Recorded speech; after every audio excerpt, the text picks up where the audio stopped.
This video is about what to check if you've got water getting inside your Nissan NV200 van.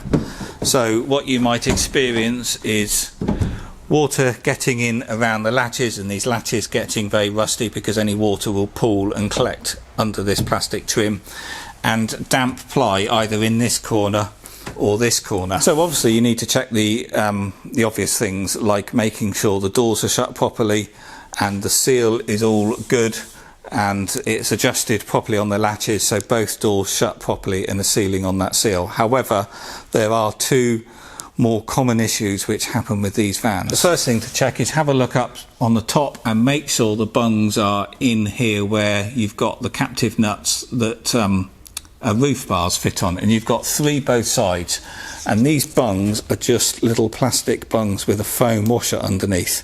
So make sure they're firstly all in place. If they're not, you can buy these from Nissan, but just make sure these little foam washers underneath are intact, and it'll be quite easy to make your own, or even just put some silicone under there and screw them back down again. And the next thing to check is this high level brake light, and in this example, the reason why I'm making this video is because I've had exactly that. I had a van that had water getting in and it turned out to be this high level brake light.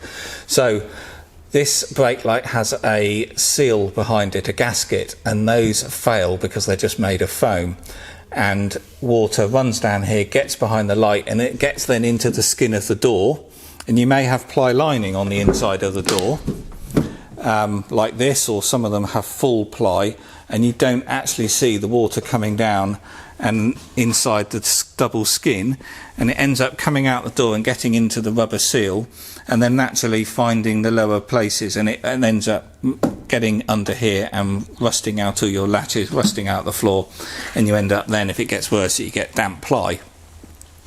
So fortunately Nissan do sell new gaskets, so obviously it's a bit of a problem for them, because most manufacturers wouldn't sell gaskets, they would just sell a complete light.